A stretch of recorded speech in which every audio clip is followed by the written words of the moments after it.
కారుతో గుద్దేసేవాడిని. అమర్ కారు దాడిపై సోహెల్ రియాక్షన్. తాజాగా ఈ వివాదంపై Bigg Boss fame Sohel react అయ్యాడు. ఓ వ్యక్తిపై అభిమానం ఉండాలి కానీ ఇంత ఉన్మాదం పనికిరాదు. అమర్ కారుపై దాడి చేసింది కూడా అందరూ యువకులే, ఉద్యోగాలు లేక ఇబ్బందులు పడుతున్నవారే. అయితే ఇలాంటి పనులు చేసి తల్లిదండ్రులకు చెడ్డ పేరు తీసుకురాకండి అంటున్నారు సోహెల్.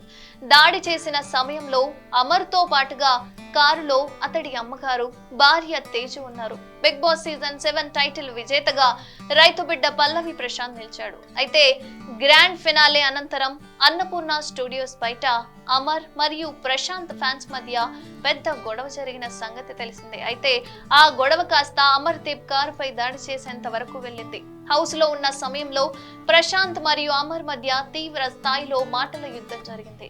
కొన్ని సందర్భాల్లో వీరిద్దరూ హద్దు మీరు కొట్టుకునేంత వరకు వెళ్లిన సంగతి తెలిసిందే. కానీ ఆ తర్వాత వీరిద్దరి స్నేహితులుగా మారిపోయారు. చివరి 3 వారాల్లో ప్రశాంత్ కి అమర్ కి మధ్య గొడవ జరగడం, అదేవిధంగా అమర్ ప్రవర్తనపై పూర్తిగా నెగిటివ్ వచ్చింది. దీంతో బిగ్ బాస్ గ్రాండ్ ఫినాలే అనంతరం అమర్ కారుపై దాడికి పాల్పడ్డారు ప్రశాంత్ ఫ్యాన్స్. ఆ సమయంలో తన కుటుంబ సభ్యులతో కలిసి అమర్ ఉన్నాడు. అయితే అమర్ కారుపై ప్రశాంత్ ఫ్యాన్స్ దాడి చేసి కారు అద్దాలను పగలగొట్టారు. అయితే ఈ విషయంపై చాలా మంది రియాక్ట్ అవుతున్నారు. ఉద్యోగాలు లేక ఇబ్బందులు పడుతున్నాం, అయితే ఇలాంటి పనులు చేసి తల్లిదండ్రుల పేరుని చెడ్డ పేరుగా తీసుకురాకండి అంటున్నారు సోహెల్. దాడి చేసిన సమయంలో అతనితో పాటు అతని కుటుంబ సభ్యులు కూడా ఉన్నారని, కారుని చుట్టుముట్టి అద్దాలు పగలకొట్టి ఆపై వారందరినీ నోటికొచ్చిన బూతులు తిట్టారు.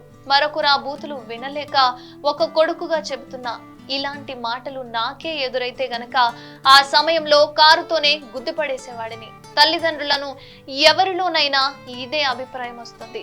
అమ్మ భార్యను తన ముందే ఇలా తిడితే ఎవడు సహించడు, కారుతోనే గుద్ది పారేస్తాడు.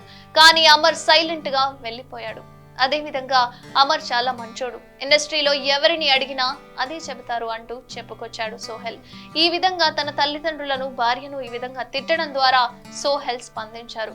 ఎవరైనా సరే తల్లిదండ్రులు ఇదే ఆలోచిస్తారని, యువకులు, ఉద్యోగులు ఎవరైతే ఉన్నారో కొంచెం అభిమానంతో ప్రవర్తించండి, ఉన్మాదుల్లాగా కాదు అంటూ వ్యక్తపరిచారు తన అభిప్రాయాన్ని.